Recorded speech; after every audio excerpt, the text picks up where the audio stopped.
আগের জমানার উম্মতেরা গুনাহ করলে গুনার শাস্তি আল্লাহ সঙ্গে সঙ্গে দিয়া দিত, কোনো বাকি রাখতো না, নগদ হয়ে যাইত। যে অন্যায়টা করতো, যে গুনাহ করতো, যে লুচ্ছামি করতো, জেনা করতো, জেনার শাস্তি আল্লাহ সঙ্গে সঙ্গে দিয়ে দিত।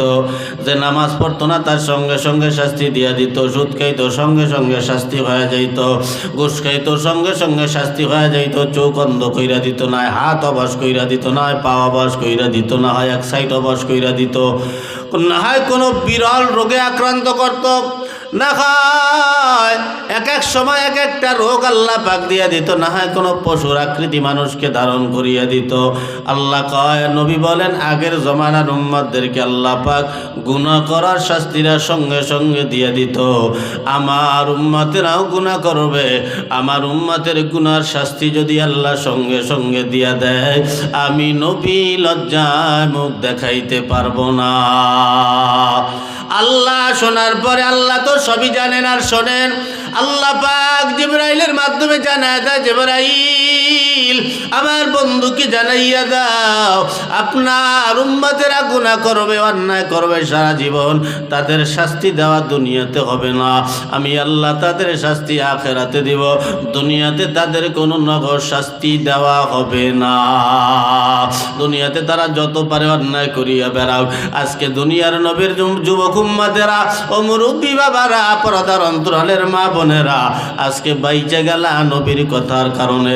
নইলে তুমি নামাজ পড়ো না, আল্লাহ যদি বলতেন যারা ফজরের নামাজ পড়বে না ও সারা দিনেও বিছানার থেকে পিঠ উঠাইতে পারবে না, আল্লাহ যদি এই কথা বইলা দিত সারা দিনে পিঠ উঠাইতে পারবে না।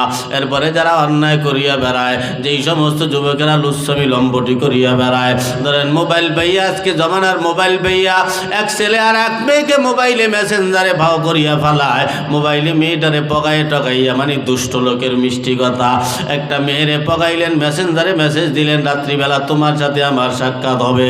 মেয়েটা ওই মেসেজ পাইয়া ছেলেটার সাথে রাত্রে সাক্ষাৎ করার জন্য বেকুল হয়ে গেল।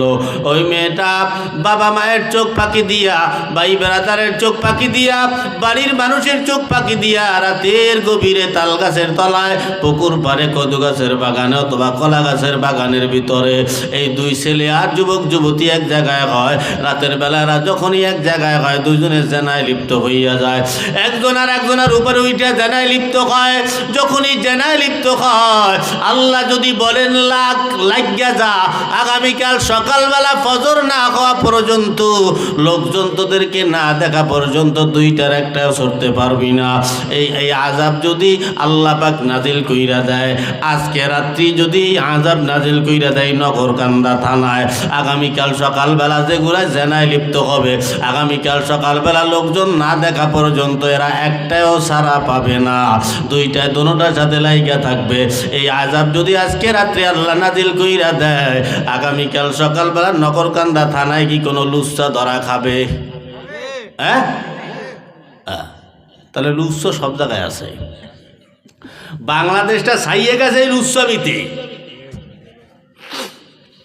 মোবাইল পাইয়া কি কব আর, যুবকরা নামাজ কালাম সব বসে, এগুলোর মসজিদে পাওয়া যায় না, মোটেও পাওয়া যায় না। একমাত্র শুক্রবার দিন, হ্যাঁ ভাগ্য গুণে যদি আসে শুক্রবার দিন, নইলে নাম কয়দিন পর নামই জানবে না যে শুক্রবার বললে কোনো দিন আছে। মোবাইল ভাই এত নষ্ট হইস, আল্লাহরে চিনি না, নামাজ পড়ি না। আর ওয়াজ মাহফিলের কথা কি বলবো, ঘুরে ফিরে বেড়াইতে আছে আজকে। এত গরো ফেরোক, এত গরোকা। ইউসুফ নবীর নাম শুনছেন? কথা হয় না। ইউসুফ নবীর আব্বার নাম জানেন? ইয়াকুব নবী। ইয়াকুব নবী বাস করিতেন কেনানে, সবার চেয়ে ভালোবাসতেন ইউসুফকে, সবার চেয়ে ভালোবাসতেন ইউসুফকে। ইয়াকুব নবী এনার সন্তান ছিল 12টা, 2টা ছেলে হলো ভালো। ইউসুফকে মহব্বত বেশি করার কারণে 10 ভাইয়ের মন মানে না। 10 ভাই ইউসুফরে কুয়ার ভিতরে ফালাইয়া দিয়া পোশাকখানা আইনা ইয়াকুব নবীর হাতে দিয়া বলে, আব্বাজান ইউসুফরে বাগে লইয়া গেছি আর পোশাকটা আমাকে ধরে দিয়া গেছি। ইয়াকুব নবী তো আর বলত না, অবুঝ না। ইয়াকুব নবী সবই বোঝে আর জানে। ইয়াকুব নবী চিন্তা করে, আল্লাহ কোন শিক্ষিত বাঘ আমার ইউসুফরে লইয়া গেল বুদাম খুলিয়া আর পোশাকটা ওদের হাতে দিয়া গেল। আয় আল্লাহ, উনি আর কিচ্ছু বললেন না, জানে কিছু বললে আমার ইউসুফের উপরে অত্যাচারের স্টিম রোলার চালাবে। কিছু আর বললেন না। রাতের গভীরে নামাজ পড়িয়া আল্লাহর আদালতে 2টা হাত বাড়া দিয়া কয়, আল্লাহ আমারে 12টা সন্তান দিলা, 2টা ছেলে এতটাই ভালো হয়েছে। আয় আল্লাহ, যাদের গুণগান গাইয়া শেষ করা যায় না, আর 10টা ছেলে এত খারাপ হইল কে? আল্লাহ রে জিগাইলেন যে 12টা ছেলে, 2টা ছেলে এত ভালো হয়েছে, তাদের গুণগান গাইয়া শেষ করা যায় না, আর 10টা ছেলে এত খারাপ হইল কে? আল্লাহ জিগায়, ইয়াকুব তোমার বউ কয়টা? কয় আল্লাহ বউ হলো 2টা। দুনিয়াতে যত নবী আসছে সমস্ত নবীর একাধিক বিবাহ, সর্বনিম্ন বিবাহ ছিল 2টা, শুধু এক নবীর বিবাহ ছিল একটা, সেটা হলো আমাদের আদি পিতা আদম আলাইহিস সালাতু ওয়াস সালাম। আর এক নবী বিয়েই এখনো করে নাই, আমরা তার বিবাহের বরযাত্রী হব। ঈসা আলাইহিস সালাম বিয়ার বরযাত্রী হব। খাওয়া আপনারা খাইবেন না? বরযাত্রী খাবেন না? উদ্দিকই রয়েছে। তাহলে জিগাইলেন, আল্লাহ তোমার বউ কয়টা? কয় আল্লাহ 2টা। আল্লাহ পাক বলে, ইয়াকুব এই 2টা বউয়ের ভিতরে একটা ভালো আর একটা খারাপ। যেইটা ভালো ওইটার গর্ভের থেকে 2টা ছেলে বের হয়েছে, দোনোটাই ভালো হয়েছে, ইউসুফ আর বিনিয়ামিন, দোনোটা ভালো হয়েছে। আর যেইটা খারাপ ওইটার গর্ভের থেকে আমি আল্লাহ 10টা ছেলে বের করেছি, ওই 10টাই খারাপ হয়েছে শুধু মায়ের কারণে। আমি এই জন্যে বলে থাকি, তার মানে বোঝা যায় সন্তান ছেলে মেয়ে ভালো হওয়া খারাপ হওয়া এটা বাবার উপরে ডিপেন্ড করে না, এটা মায়ের উপরে ডিপেন্ড করে। কথা ঠিক কিনা? মা ভালো সন্তান ভালো হবে, কারণ মা 10 মাস 10 দিন সন্তানটাকে গর্ভে ধারণ করে। এই গর্ভে লইয়া মা যা যা করবে সন্তানও তাই করবে। মা যদি চুরি করে, সন্তান বড় হইয়া চুরি করবে, চোর হবে। হয় শিং কেটে চুরি করবে, না হয় কলম খাতায় বড় চুরি হবে। ওই যেভাবেই হোক চোর হবে। এই জন্যে মা যা যা করবে তাইও করবে। এই জন্যে দেখবেন এক মায়ের গর্ভে 5টা সন্তান হইলে 5টা 5 রকমের হয়। বড় ছেলেটা হয়েছে বড় চঞ্চল, ঘুরুন্যা ফিরুন্যা। আর 3টে বা 2টা বাদ, মাঝখানে যে 5 নম্বর ছেলে, এই 5 নম্বরটা হয়েছে দেশের বড় আলেম। কেমনে হয়? কয় মা যখন প্রথম বিবাহ হয়েছে, প্রথম ছেলেটা যখন গর্ভে গেছে, মা খুশির ঠেলায়, ঘোরাঘুরি কোনো জায়গা বাধ্যই নাই, খুশির ঠেলায় মামা বাড়ি, কালা বাড়ি, নানা বাড়ি, দাদা বাড়ি, ভুয়ো বাড়ি, বিয়াই বাড়ি, বন্ধুর বাড়ি, এই পার্কে ওই পার্কে, ওই মার্কেটে, অমুকখানে তমুকখানে, কুয়াকাটা, কক্সবাজার, কত জায়গায় ঘুরছে ওই খুশির ঠেলায়। এই জন্য ওই বড়টা হয়েছে চঞ্চল মার্কা, ঘরুন্যা ফেরুন্যা, খালি এদিক ওদিক ঘুরিয়ে ফিরিয়ে বেড়ায়। মাঝখানে 3টা বাদ। 5 নম্বর ছেলেটা হয়েছে বড় আলেম। কেন বড় আলেম হয়েছে? বলে এই 5 নম্বরটা যখন গর্বে আসছে, তখন মা চিন্তা করে জীবন জৈবন তো সব শেষ হয়ে গেলে, আর গুটিয়ে ফিটে কারে দেখাবো? ঘরের মধ্যে ওই নামাজ কালাম পড়ছে আর তসবি তালিল টানছে। এই জন্য ওই 5 নম্বর ছেলেটা হয়েছে বড় আলেম। কি কথা কর না, ঠিক না? তা মা যেমন গর্বে থাকা অবস্থা করবে, সন্তান ওগুলো করবে। তাই এখন যে সমস্ত যুবকরা কোরআন হাদিসের বয়ান থইয়া যারা এই মেলার মধ্যে ঠেলা খাইতেছে, ঘোরাঘুরি করিয়া, এগুলার বাপ মা, এগুলার মা কি করছে? এগুলার পেটে লইয়া কোনটা হয়? খালি ঘুরছে ফেরছে নাকি?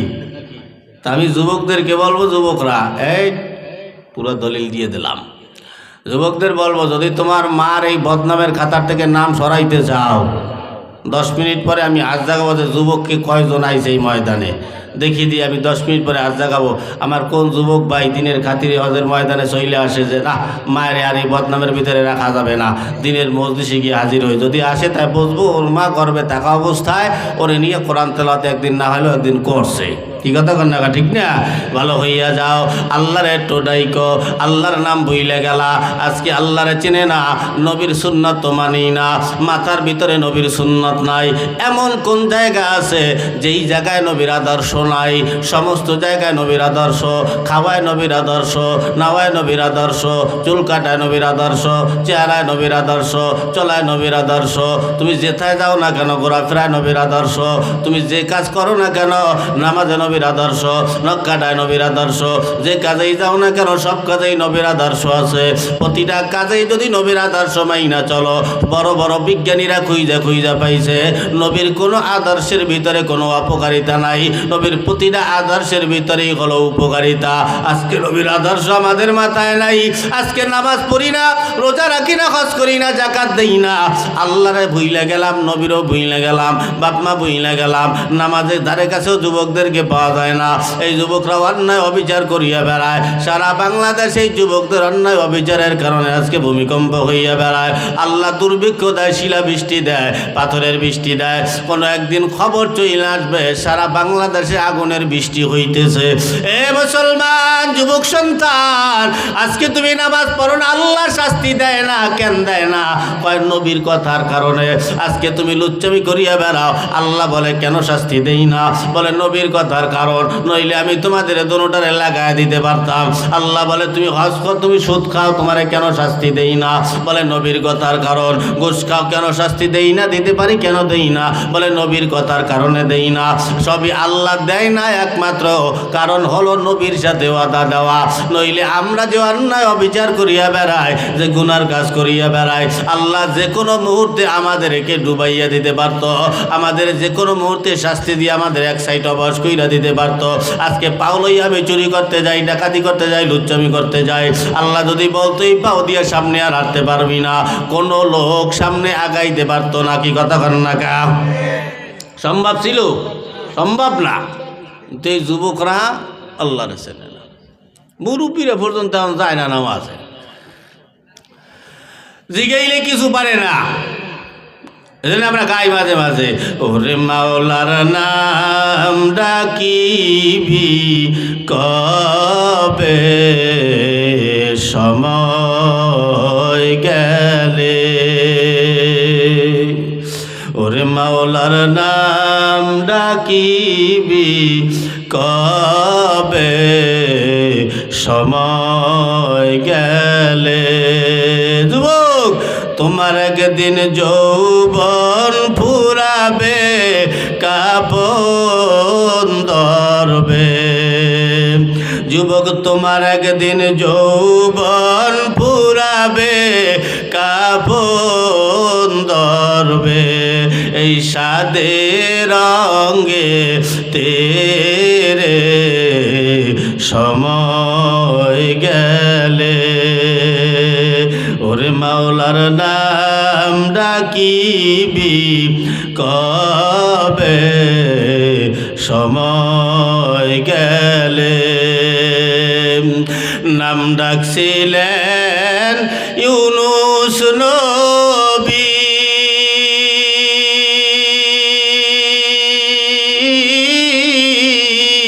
পানির নিচে ছিলেন ডুবি রে।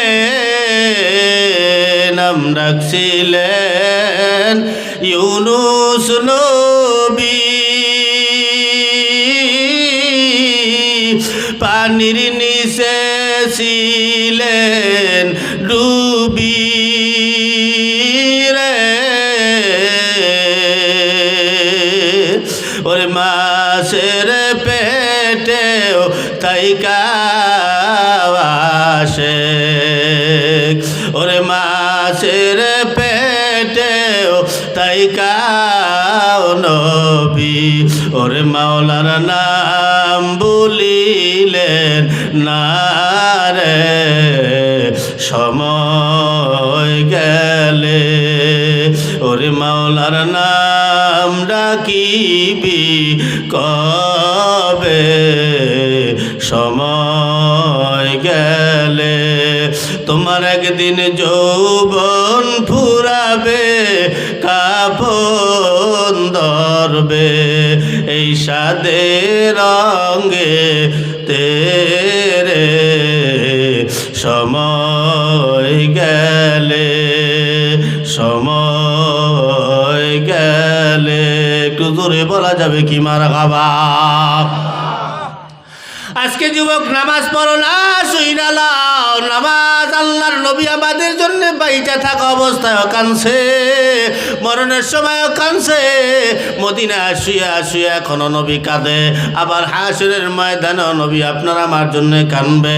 তবে যুবকরা নামাজ পড়ো না, শুইনা লাও। আজকে নামাজের কথা বললে মুখে ঠাডা পড়িয়া যায়। কেন নামাজ পড়বা না? আল্লাহর নবী তোমার আমার জন্য কত কষ্ট করে নামাজ আনছে, শুইনা লাও। একদিন সন্ধ্যাবেলা আবু জাহাল আর পয়গম্বর আরবি সাল্লাল্লাহু আলাইহি ওয়াসাল্লাম দুইজন সামনাসামনি দাঁড়ানো। হঠাৎ করিয়া আবু জাহাল সরাসরি বলে না, ডাইরেক্ট বলে না, মনে মনে বলতেছে, আল্লাহ মুহাম্মদকে এত সুন্দর একটা চেহারা দিছ রে, যেই চেহারাখানা দেখলে কলিজা খানা ঠান্ডা হইয়া যায়। সুবহানাল্লাহ। এত সুন্দর কি মানুষ হয়? এত সুন্দর চেহারা, যে চেহারাটা দেখলে কলিজাটা ঠান্ডা হয়ে যায়। বার ঘুমাইতে যায়, আল্লাহর নবীও ঘুমাইতে যায়, আবু জাহেলও ঘুমাইতে যায়। পরদিন সকালবেলা উইঠা আবার আবু জাহেলের সাথে নবীর সাথে আবার সাক্ষাৎ হয়। আবু জাহেল তাকাইয়া দেখে যে সন্ধ্যাবেলা নবীকে যতটা সুন্দর দেখছিল তার চাইতে 1000 গুণে বেশি সুন্দর সকালবেলা দেখা যায়। এবার আবু জাহেল আওয়াজ দিয়ে কয়, কি ও মুহাম্মদ, কি ব্যাপার? বলে, কি চাচা? বলে, গতকাল সন্ধ্যাবেলা তোমাকে দেখলাম সুন্দর, সকালবেলা দেখি তুমি অতি সুন্দর। এত সুন্দর তুমি কেমনে হও? কি তোমার চেহারা লাগাও? কি পেইজস লাগাও? কি ফেরেন লাভলি না ফেরাউন লাভলি লাগাও? আমার একটু বলো, আমিও সেই ফেরাউন লাভলি লাগাবো। কি আমার দেশের যুবকরা কি লাগায়? পেইজস, হ্যাঁ, এরপরে আরো কত দামি দামি সাবান, এরপরে ফেরেশ লাভলি না ফেরেন লাভলি না ফেরাউন লাভলি আল্লাহ জানে। এই লাভলি সাবলি লাগাইয়া 5 বার দৈনিক চেহারা ধোয় ফেইজস দিয়ে, আর ওই 5 ফির ওই ফেরাউন লাভলি লাগায়। ও লাগাইলেও চেহারা ফেরাউন ফেরাউন দেওয়া যায়। কি কথা বল না? ঠিক না? ও লাগাইয়াও সুন্দর আর হইতে পারে না। সুন্দর হবে কেমনে? সারা জীবন গুনাহ করবা আর ওই ফেইজস মাখবা, মুরগির গু পায়খানা মাখাইয়া সুন্দর হওয়া যায় না। সুন্দর হইতে হইলে আল্লাহর কালা, আল্লাহর নামাজ পড়া লাগবে, 5 ওয়াক্ত নামাজে 5 বার ওযু করা লাগবে। কি কথা বল না? ঠিক না? এ যত ফেইজস লাগাও, এ দুনিয়াতে ওযুর পানির চাইতে বড় ফেইজস আর এই জগতে হইতে পারে না। কথা বল না? ঠিক না? এই যে চেহারাখানা দেখছেন না, ইয়া সব করুয়া তেল মাহা। মগো পটফেললে বাসায় কয় করুয়া তেল মানে সরিষার তেল। এই সরিষার তেল না, এই জন্য তো চেহারা কি কোনো স্পার করে বই রয়েছে। তোরা হারাঙ্গা দিন চেহারায় আঙ্গুল দিয়ে খোটোস, কি জন্য? ওই ফেইজস লাগাই জন্যে, নামাজ পড়ে না। ওযুর পানি কত সুন্দর। আমাদের মাযহাবের ইমামে আযম আবু হানিফা উনি দেখতেন ওযুর পানি দিয়া গুনাহ জইরা যায়। এক যুবক চুরি করে দিয়েছে, কয়, এই যুবক তুমি এইমাত্র চুরি করে দিয়েছো তাই না? আজকে চুরি করছো? কয়, হয় হুজুর। আপনি চুরি করছেন, আপনি জানলেন কেমনে? কয়, আমি দেখতে পাইতেছি যে তোমার এই ওযুর পানির সাথে চুরির গুনাহ জইরা পইরা যাইতেছে। আর এক যুবক জেনা করে দিয়েছে, জেনা করে পরে ডাক দিয়ে কয়, এই যুবক তুমি কি জেনা করে দিয়েছো কিছুক্ষণ আগে? কয়, হুজুর আপনি দেখলেন কোন সময়? আমি দেখি নেই, আমি দেখতেছি ওই ওযুর পানির সাথে তোমার জেনার গুনাহ জইরা যাইতেছে। তাহলে গুনাহ হলো অন্ধকার, নেক হলো আলো। গুনাহ কালো আর নেক হলো আলো। তা গুনাহ যখন আপনি ওযু করবেন, ওযুর পানির সাথে আপনার গুনাহগুলো জইরা পইরা যাবে, চেহারায় কোনো গুনাহ থাকবে না, থাকবে শুধু নেক, নেকের আলো থাকবে। 1 সপ্তাহ নামাজ পড়ো, ওযু করো, চেহারা যদি না ফেরছে 1 সপ্তাহ পরে আমি আব্দুর রহমানের ফোন দিয়ে গালাগালি করি যে আপনার কথা সঠিক হয় নাই। খালি ওযুর পানি লাগাও, এর চাইতে বড় ফেইজাস আর হয় না। নামাজ পড়ে না, কালাম পড়ে না, খালি ফেইজাস মাইকে কিছুক্ষণ 5 মিনিটের জন্য একেবারে মাইয়া ভাও করার লেগে উনি পাগল হইয়া যায়। চেহারা সুন্দর দাঁড়িয়ে লেগে ঘরেতে বংশ, তুই জীবনও সুন্দর হইতে পারবি না। কি কথা কর না? ঠিক না? এই আবু জাহেল আওয়াজ দিয়ে কয়, মুহাম্মদ কি চেহারা লাগা আমারে বলো। আল্লাহর নবী বলেন, চাচা আমি তো কিছু লাগাই নাই, তবে চাচা আমি গতকালকে বাইতুল মুকাদ্দাস গেছিলাম, ওখানে গিয়া 2 রাকাত নামাজ পড়েছি, তারপরে আল্লাহর আরশে আমি গিয়া কথাবার্তা বলে আল্লাহর সাথে কথাবার্তা বইলা আমি আসছি। এই কথা বলার পর আবু জেহেল একটু রাগ করিয়া ফেলাইল। আবু জেহেল রাগ করিয়া বলে, ভাতিজা তোমার এই কথাটা আমি মানতে পারলাম না। বলে, কেন চাচা মানতে পারলেন না? বলে, আমি তো বাইতুল মুকাদ্দাস গেছিলাম, কারণ যে বাইতুল মুকাদ্দাস যাইতে 30 দিন সময় লাগে আর আসতে 30 দিন সময় লাগে, টোটাল কয় দিন সময় লাগে? 60 দিন, মানে 2 মাস সময় লাগে যাইতে আর আইতে। সেখানে তুমি গতকাল রাত্রিবেলায় কেমনে আসলা আর গেলা, এটা তো আমার বিশ্বাস হইল না।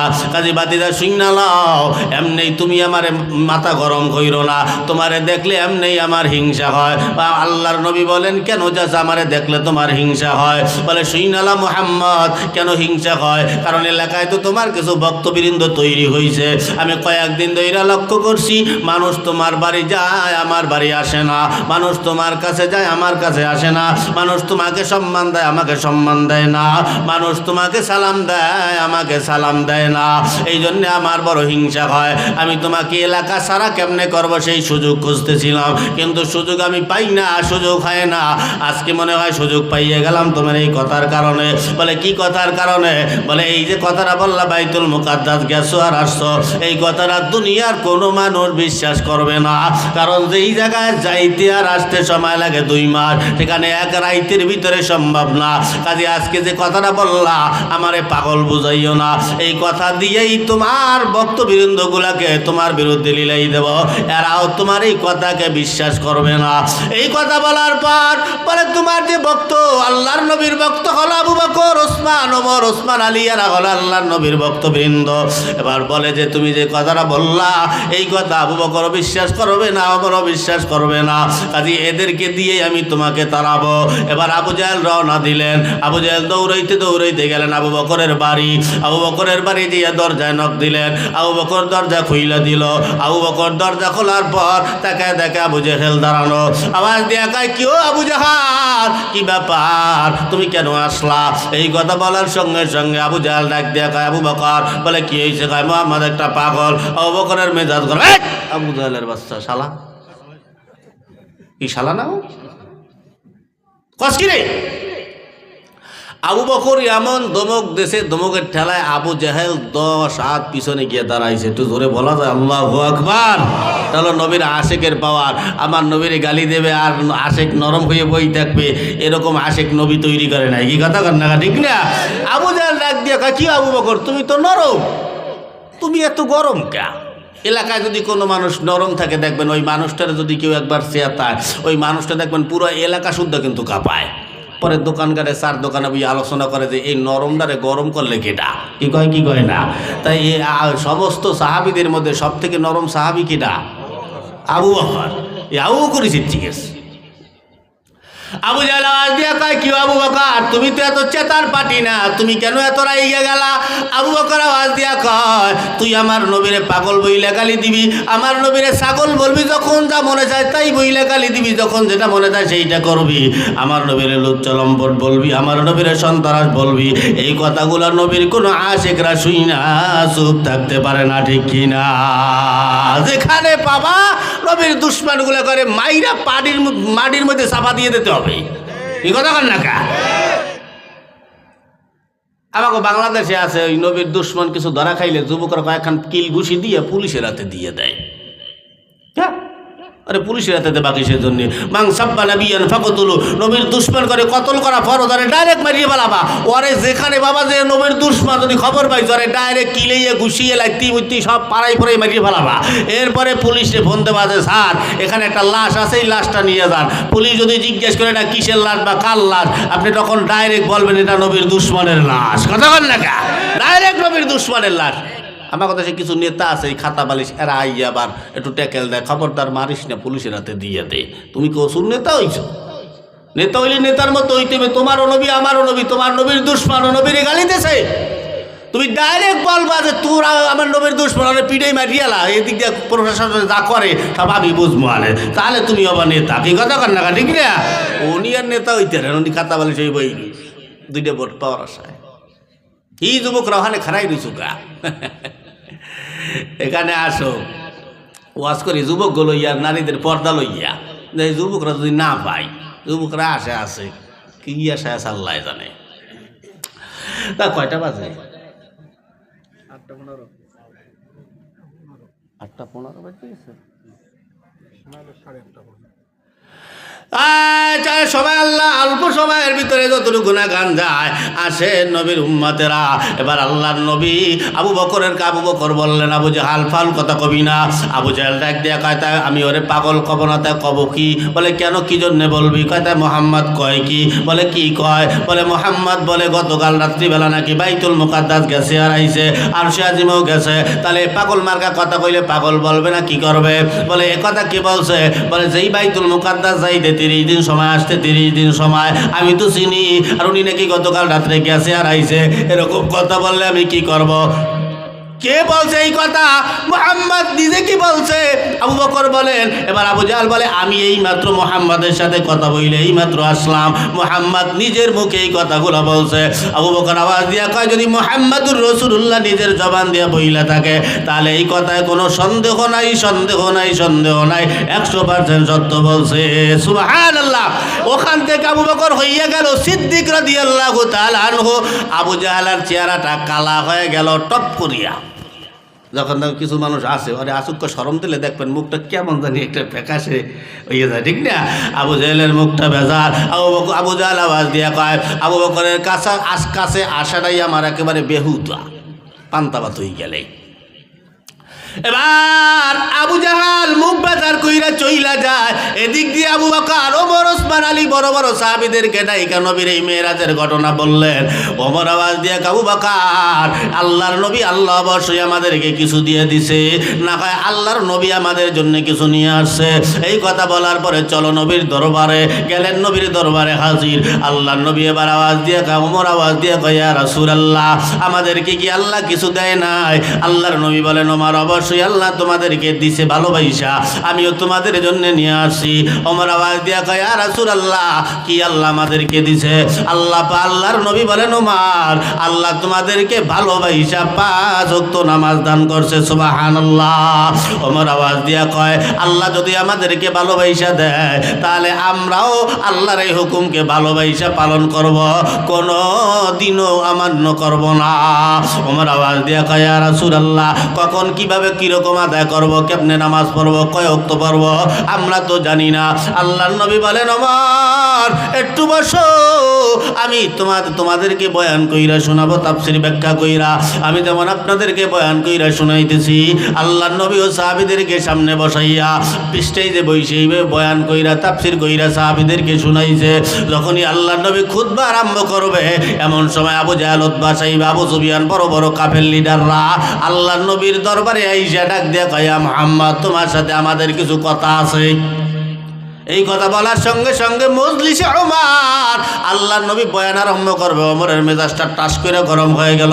ওমর ডাক দেখা, আবু জাহিল্লার বাচ্চা, এ আবু সুফিয়ান, যা, নইলে আমি যদি একবার ছুরি বাইর করি তাহলে তো কয়টারে কোবাইয়া কচু কাটা করবো, দুনিয়ার কেউ ঠেকাইতে পারবে না, কেউ ঠেকাইতে পারবে না। আল্লাহ নবী নামাজ আনছে, আমাদেরকে বয়ান করে শোনাবে। আবু জাহেল বয়ার ঠেলায় কয়, মোহাম্মদ কয় কি কয়, ওমর একটু থামাও। ও কাম বুঝে লাইছে যে আমি তো চিন্তা করি ও যে আবু বকরের দরজায় দাঁড়িয়ে বলছে যে আবু বকর মোহাম্মদ পাগল, ও যদি ভুল করমে ওমরের দরজায় যাইতো, হ্যাঁ, আর ওমরের সামনে যদি বলতে যে ওমর মোহাম্মদ পাগল, ওর কি কল্লা নিয়ে আসতে পারতো? ওরে আল্লাহ বাঁচাইছে না, ওর তো কপাল ভালো, বাঁচছে গেছে। এই মজলিসের ভিতরে ওমর বসা। এবার আল্লাহর নবী বলে, ওমর একটু থামো, যেখানে নবী আছে সেখানে ওমরের কোনো বেল নাই। এটা সেই ওমর, যেই ওমর রাস্তা দিয়ে চললে শয়তানও 40 দিন ওই রাস্তায় চলতো না। ওইটা সেই ওমর, যেই ওমরের বয়ে মদ দুধে পরিণত হইয়া যায়। এটা সেই ওমর, যেই ওমরের কাছে বিচার চাইতে গেছে, আল্লাহর নবীর বিচার পছন্দ হয় নাই, কূপ দিয়ে কল্লা ফালাইয়া দিয়েছে। এবার আল্লাহর নবী বলেন, ওমর তুমি একটু থামো, লম্বা কাহিনীর দিকে যাওয়ার আমার সময় নেই। আল্লাহর নবী বলে, দেখি ওরা কি কি জন্য আসছে, কি বলতে চায়। আবু সুফিয়ান জানে না, আবু জাহেলের কাছে প্রশ্ন করলেন, বলো কি জন্য আসছো। আবু সুফিয়ান বলে, আবু জাহাল কি জন্য, কি প্রশ্ন করবো বলো। এবার আবু জাহেল বলে, আবু সুফিয়ান মুহাম্মদ রে জিজ্ঞেস করো, মুহাম্মদ কি আসলেই বাইতুল মুকাদ্দাস গেছে কি না। এবার জিগায়, মুহাম্মদ তুমি কি গেছো? বলে অবশ্যই, কেন যাব না। এই কথা বলার পর এবার বলে, কি জিগাবো? বলে জিগাও। বলে জিগাবো কি জিগাবো? বলে জিগাও যে বাইতুল মুকাদ্দাসের দরজা জানলা কয়টা। এই কথা আবু সুফিয়ান জিগাইল, মুহাম্মদ বাইতুল মুকাদ্দাসের দরজা জানলা কয়টা। আল্লাহর নবী চুপ হয়ে গেল। আবু বকর দৌড়ে যে জিগাই, ইয়া রাসূলুল্লাহ বাইতুল মুকাদ্দাসের দরজা জানলা কয়টা, আপনি কি জানেন? আল্লাহর নবী বলেন, না আমি তো জানি না। আবু বকর কয়, ধরা মনে হয় এইবার খাইছি।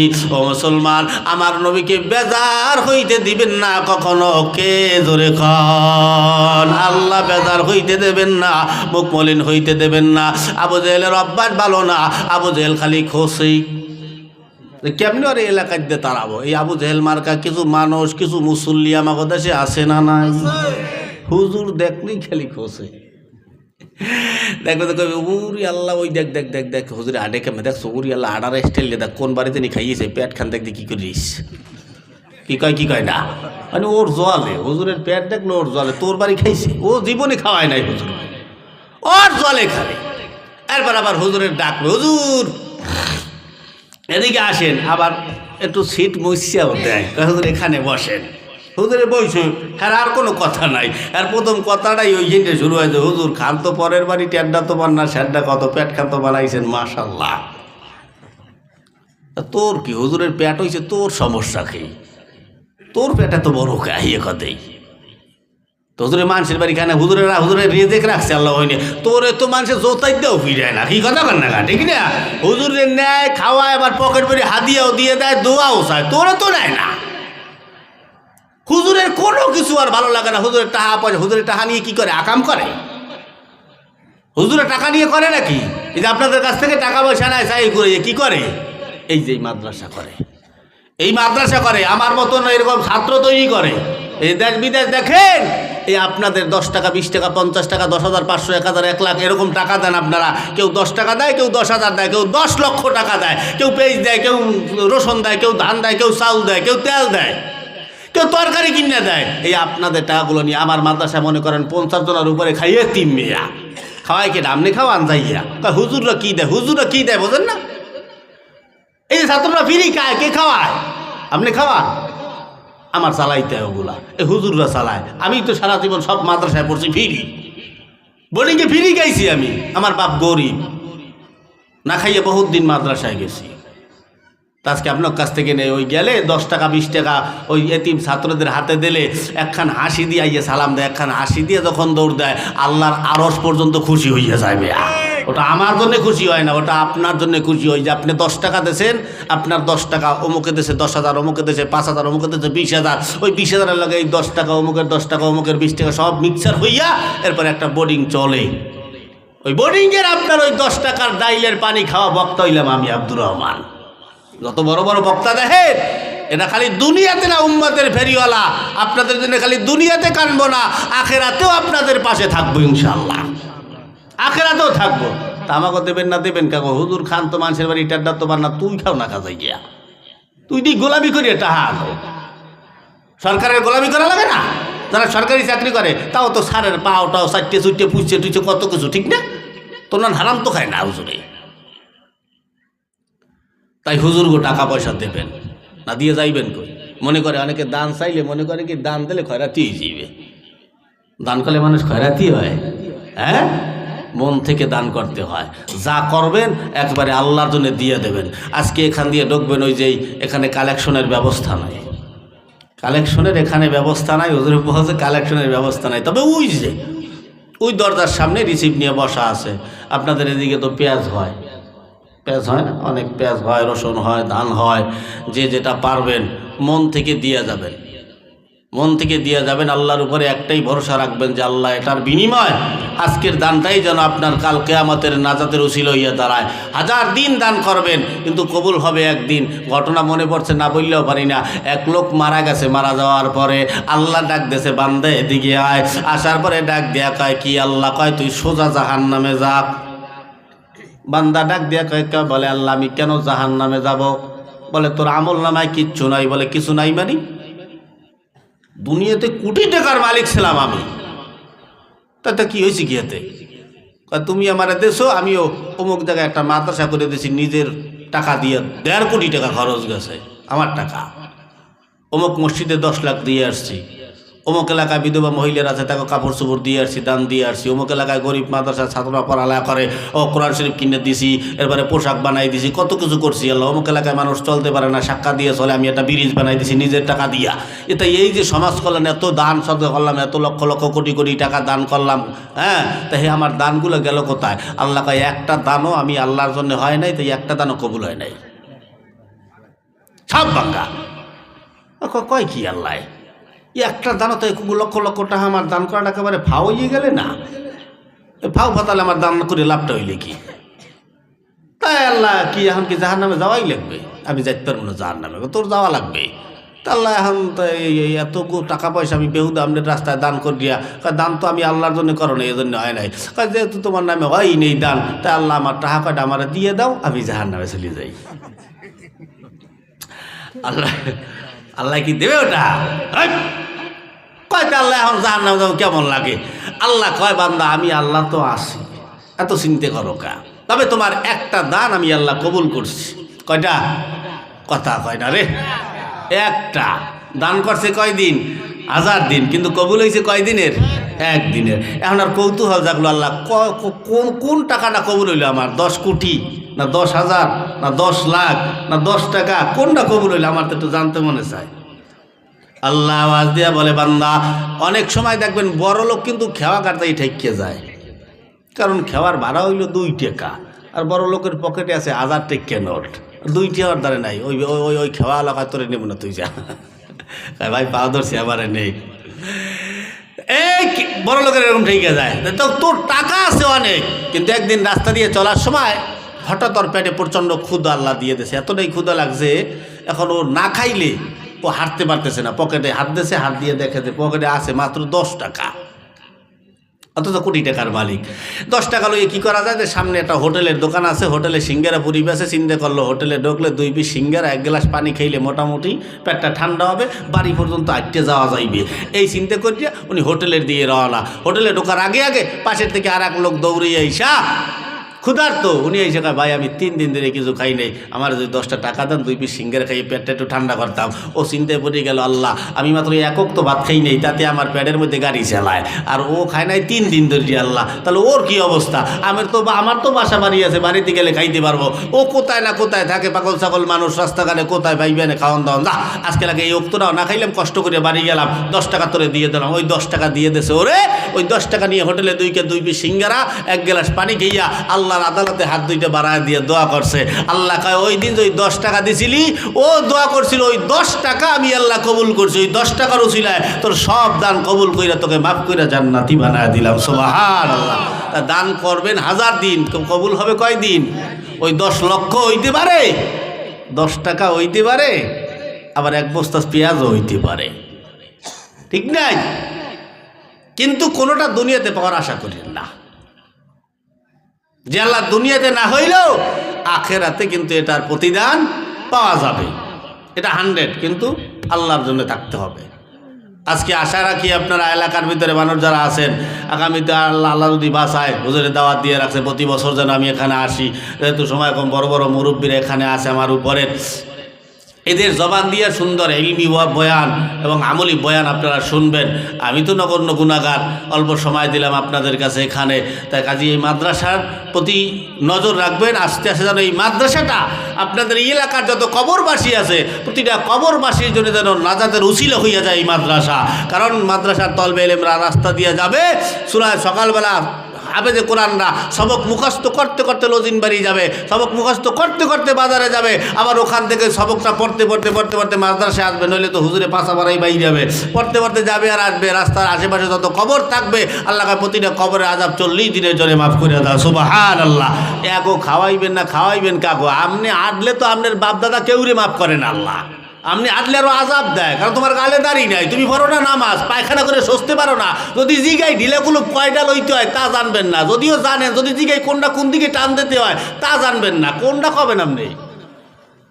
জিগাই নামাজ পড়েন, হ্যাঁ পড়ি, অজু করেন করি, অজুতে ফরজ কয়টা, কয় সাইড দিয়ে কি আর কইতে রে না, তা আপনি কি জানলেন? তা আমাকেও খাওয়াইবেন না, খাওয়াইবেন কাকু কোয়ান। এই জন্যে মাদ্রাসার তলবে ইলমের উপরে ভালো নজর রাখবেন। তাহলে মুসলমান, যেই কথা বলছিলাম, আমরা খালি এই দুনিয়াতে খালি আপনাদের উপকারে আসবো না, আখেরাতে উপকারে আসবো। খালি দুনিয়াতে আপনাকে মিলাদ মাহফিল পড়াবো, আপনারা বাড়ি নিয়ে গেলেন দোয়া করবো, এটাই না। এই বয়ান কইরা কইরা আজকে এই যে দেখেন রাজনীতির কারণে হুজুররা মাঝে মাঝে রাস্তাঘাটে নাই মা চরমনাই, হুজুররা জমিয়ত আরো কত কত বড় বড় ইসলামিক দলেরা মাঝে মাঝে হুজুররা যে স্টেজে বইসা হুঙ্কার দেয়, এই হুঙ্কার যদি না দিত মুসলমান, তাহলে বাংলাদেশে ইসলাম থাকতো না, ঠিক না? এই আওয়াজগুলো দেয় নেই কে? তো আমি আওয়াজ দেব, ও চুপচিয়া যাবে। আর যদি কেউই কিছু না বলে, হুজুরে কয়টা, হুজুরকে তো দরকার, হুজুরে যদি না বলে বাটে, তাহলে বাংলাদেশে কোনো মুসলমান থাকতে পারবে না। এই জন্যে মাঝে মাঝে হুঙ্কার আমরা দেই, এই জন্যে দিতে হয়। খালি দোয়া করান, মাবি ওখানে যায়, এই মসজিদে কোন রাজনৈতিক নেতায় নামাজ পড়াই তো আমি, হুজুররা পড়াই, মাদ্রাসা পড়ায়। আপনার ছোটোবেলা সকালবেলার ছাত্রটা, ছেলেটা ওই মাদ্রাসা মক্তবে দিয়ে আসেন, হুজুররা পড়াই, সুন্দর আলিফ বাতা কখ এগুলো সব শিখেই দেয়। তাই এরা না থাকলে পাইবেন কই? খালি এই খেদমতিরা, খালি দুনিয়াতে না আখেরাতেও আপনাদেরকে আমরা সবার আগে জান্নাতে ঢুকাই দেবো। আমাকে তো জান্নাত আগে বাগে দরকার নাই, আপনাকে আগে ঢুকাই দেবো। আল্লাহ পাক 4 ব্যক্তিকে বিনা হিসাবে জান্নাত দিবেন। কয় ব্যক্তি? 4 ব্যক্তিকে বিনা হিসাবে জান্নাত দিবেন। কয়টা বাজে হুজুর কি আইবে এখন? হ্যাঁ, বুঝাই পারবে না? তাহলে একটু শোনাই যায়। তাহলে মুসলমান, কোন কথায় ছিলাম মনে আছে? এটা আছে। এর আগে কি কইছিলাম? আবু জেহেল নবীর কি জিজ্ঞেছিল? দরজা জানলা কয়টা? আচ্ছা, নবী কি হয়নি গনতে গেছেন দরজা জানলা? তো ও যে কথাটা জিগাইলো, এটা কি ও অন্যায় করছে না? ও মাইরের কাম করছে না? আপনারা ওই থাকলে করে থুই দিতেন। শালা কস কি? এই আপনার এলাকায় মসজিদ আছে না? এই মসজিদে দেখবেন মুসল্লি, প্রতিটা মসজিদেই কিন্তু 4-5 জন মুসল্লি থাকে, পাক্কা মুসল্লি। এই 5 জন, জ্বর হোক, তুফান হোক, সিনিয়র হোক, যা কিছু হোক না কেন, এই 5 জন কিন্তু মসজিদে আসে, যে হুজুর কেউ থাক না থাক আমরা মসজিদে আসি। এই 5 জনের ভিতরে দেখবেন 6 জনের ভিতরে 2-3 জন হুজুরের খায়ের খা, 2-3 জন হয় হুজুরের সায়ের খা। মানে 2-3 জন হুজুরের ভালো দিক বিশ্রায়, আর 2-3 জন হুজুরের খালি খোসে। হুজুরে এই ফ্যানটা ময়লা হয়ে রয়েছে, হুজুরের কি চোখ নাই, চোখে কি দেখে না? এই মেম্বারটা এই অবস্থা খায়, এই যায় না ওদের এত ধুল ময়লা, হুজুরে করে নাকি? খালি ঘুমায় আর খায়, পেট ডলে। আচ্ছা, তুই করতারো না ওগুলা? হুজুর সারাদিন এক কাজ করতেই আছে, তুই একটু পরিষ্কার করে তুই তো জান্নাতি হইতে পারো, এত আও না কপাল লইয়া, খালি খোসাও। আর এক মুসল্লি আছে দেখবেন, কোনো নতুন মানুষ দেখলে ওনার পরিচয় না জানা পর্যন্ত ওর পেটের ভাত হজম হয় না, এরকম একদলের মানুষ আছে না? তাই এক মুসল্লি ওইরকম হঠাৎ করে দেখা যায় নতুন একজন লোক সামনের কাতারে দেখা যায়, তো উনি দেখকে উনি ওই হারাক্ষণ নামাজ পড়ছে আর চিন্তা করছে এই লোকটার তো কোনো দিন দেইটেই নেই, তাই এই লোকটা এখানে আইলো কোথায় দেয়া। তাই সব মুসল্লি নামাজ কালাম পড়ে চলিয়ে গেছে, এই লোক আর যায় না, কারণ এই লোকের পরিচয় না জানা পর্যন্ত ওনার পেটের ভাত হজম হইতে আসে না বিয়েদের। তাই আসরে নামাজ পড়িয়া এই লোক দাঁড়াই রয়েছে, সব মুসল্লি চলে গেছে, ওই লোকটা একটু পরে বের হয়েছে। বের হওয়ার পরে ডাক দিয়ে কয়, ভাই আপনার তো এই এলাকায় কোনো দিন দেখি নেই, তা আপনার বাসা কোথায়? আমার বাসা তো অমুক জেলায়। তো এইখানে কোথায় আইছেন? কয় অমুকের ঘরে আইছি। ও তাই দিয়ে আমাকে আত্মীয়। কয় ভাই মসজিদটা কেমন লাগছে আপনার কাছে? ভালো লাগছে না? কয় বাহির সিটে কেমন লাগতে আছে দেখেন তো। কয় খুবই সুন্দর লাগতে আছে। কয় মসজিদটা আমার টাইট দিয়ে করা, চাপানি মারার জায়গা হয় না, কেউ নাই তো ফাঁকে একখান মারিয়ে দিয়ে জায়গায় মসজিদ আমার টাইট নিজের টাইট দিয়ে করা। তো যাই হোক, ভিতরটা কেমন লাগলো? কয় খুবই সুন্দর লাগলো। কয় সামনের কাতারটা কেমন লাগলো? ভালো। কয় যায় নামাজগুলো? কয় খুবই সুন্দর। নামাজ পড়তে কেমন লাগলো? কয় খুবই ভালো লাগলো। কয় ভাই কোন কাতারে নামাজ পড়ছেন? কয় সামনের কাতারে। কয় পারলে কন দেই, সামনের কাতারের উপরে ফ্যান কয়টা আছে? বুঝেন নাই? এবারটা কি করে আইসে যে আরে এই এলাকায় আইলাম নতুন, এই এলাকার মানুষ, আমি নামাজে দাঁড়াইলে আমার জিগাইবে ফ্যান কয়টা? আল্লাহু আকবার, আগে ফ্যান কয়টা গুণ ওই লাইট হাই সঙ্গে 4-5 করে ফ্যান গনবে। হ্যাঁ, তা আবু জেহেল ওদের নবীর জিগায় যে বাইতুল মুকাদ্দাসের দরজা জানলা কয়টা, ও প্রত্যেকটা কথা মাইরের কাম করছে না, কথা কয় না, মাইরের কাম করছে না।